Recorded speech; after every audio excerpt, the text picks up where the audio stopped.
Hello, welcome back to Live from Paris here on France 24. It's time now for Media Watch.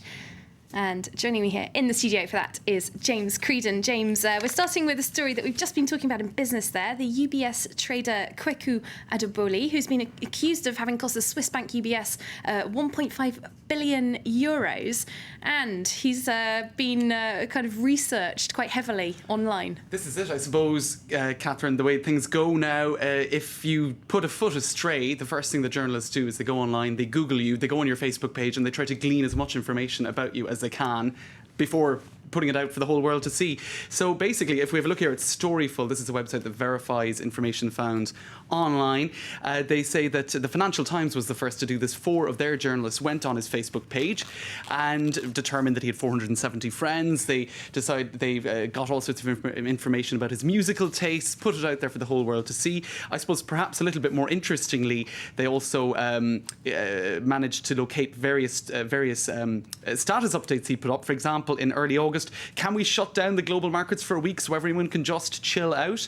So perhaps that might have indicated a little bit of nerves, maybe because of what was going on behind the scenes, but that's just speculation. Also, concerned friends who posted on his wall in the last day or two, you are a genuinely good person, honest and humble, you don't deserve this. Now, he shut down his Facebook page on yesterday morning, but that didn't stop journalists getting in there beforehand, and you've got various other people tweeting things like this. Accused UBS rogue trader has 419 friends just now. Wonder how many he'll have by the day's end. So there you go. That's just a warning to you. You think you're pretty private on Facebook until you lose 1.5 billion euros, and then everyone knows everything about you. I'll have to take care with my 1.5 billion euros then. That's the moral of that story. We're moving on now to a video that you found for us that's got a bit of an unexpected ending. That's right. We'll have a look at all of these very angry-looking executives, and you'll find out at the end why they're angry. So we'll just take a look. What are you telling me? Shit! Jesus Christ!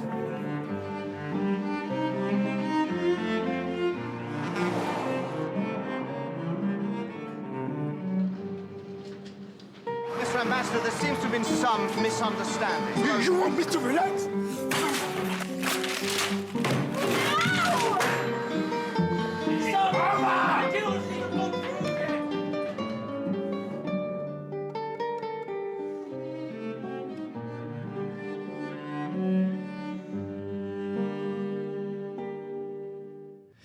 Very slick video from Greenpeace. Absolutely, and kind of a surprising ending if you don't know what the ending is going to be, as I suppose you don't if you haven't watched it before. In any case, it was directed by Peter Thwaites on the occasion of the 40th anniversary of Greenpeace. 40 years ago yesterday, they set sail from Vancouver because of nuclear testing in Alaska, and it all started from there. Peaceful demonstrations, and as they say here on a Canadian news website, CBC News, Greenpeace genius turns media spectacle into action. Now, one academic at the University of Toronto said that is the genius Greenpeace has always had, scaling buildings, putting themselves between, I suppose, harpoons and whales, getting themselves into the news media. And I suppose that video is just the latest example of it. Well, let's move on to Israel. The Israeli army stormed the Turkish vessel, the Mavi Marmara, last year. Massive story. They killed numerous demonstrators, and relations between the two countries have been extremely chilly, perhaps degenerating recently. Right. But you're going to tell us that things are rather different in TV land. Right, let's have a very quick look at this headline in the Turkish newspaper Hurriyet Daily News. Israel airs Turkish TV series for the first time. Now let's have a look at some of the pictures from this series. It's really popular.